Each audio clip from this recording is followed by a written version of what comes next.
Hello, Mr. Popular. How we doing? Mr. Popular, yeah. That's Mr. Popular, Papa Pato. I love it.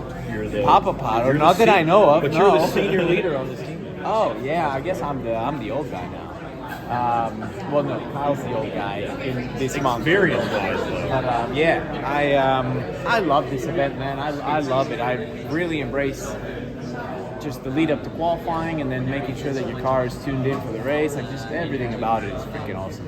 Emotionally, how important is it to kind of maybe even take a step back at times? Everybody's always wants a piece of you, right? But just to kind of get some peace to yourself in the most important race that you're going to run. Learning how to say no, and I would say not even sometimes to the team, but man, everyone asks, especially now, like I can't tell you the amount of people that just, you know, they reach out and they're like, I want this, I want that, and it's like, well,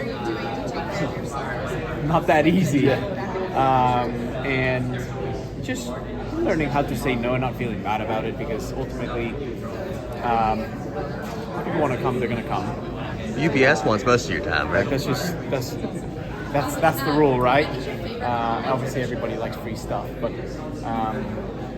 yeah, I would say I used to feel very guilty of like saying no, but I don't feel bad about it at all, because you know the day that you win this race, you're gonna thank all the no's that you said, because otherwise you don't have enough mental capacity. That battery will die down sooner or later, and there's only so much battery for so much activity, you know. Last year was such an emotionally draining race for you, I know. Have you been able to put that behind you? And how did you do that? How did you kind of compartmentalize last year's finish and bring it into this year? Hunger, man. It's hungry for more and hungry for another opportunity. And I mean, I think it hasn't really been a coincidence that we've been lucky that we've been fighting for it every year. We're damn good around here. Like that's the reality. And I think that gives us a lot of, you know, self-motivation to come back and actually have another shot. You know that we're gonna have another shot. Like that's what's most important, because this place it can change from one day to another.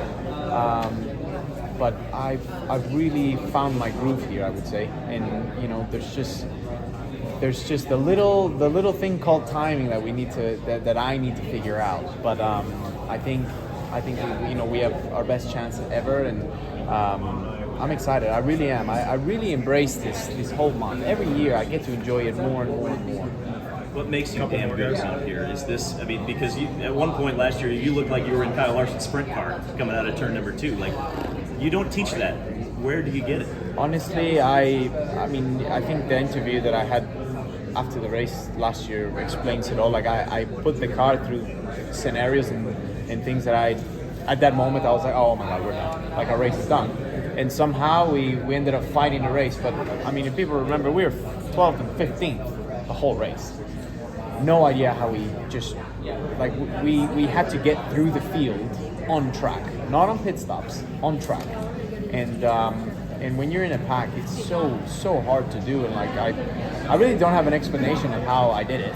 But the important thing is that we did. And you find that kind of, you find that little risk, little extra risk, I would say, that you're willing to do to just get yourself to that opportunity, just because of how much, you know, this place kind of expresses. You know, it's so much work all month for just that day, right? But no, I mean, I feel like I've been an expert now at dealing with the second places here. I know 2023 I counted also as a top 3, because obviously I ended up in the wall there, but it was to win this race. If I didn't win this race, I was going to be second. It was either or. So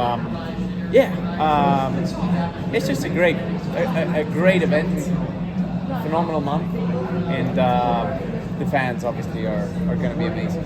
I mentioned it to your other drivers, and I asked you, but you're probably the guy who's replayed the last lap of last year more than anybody else. Where's that pass for the win going to happen this year? It's happened in turn 3 the last 2 years. It's going to happen into turn 3 unless someone else has a different plan in shunts before the checkered flag is out, and well, that's what eliminated my opportunity in 2022. So like, you can't time, especially when you're dependent on other people's mistakes and other people's decisions. If it comes down just to your decision, that's definitely the place to do it. But are you willing to risk it when everybody else is risking it? I don't know. Steven Stump of Frontstretch.com here. Come back for more great racing videos, and if you like us, don't forget to hit that subscribe button.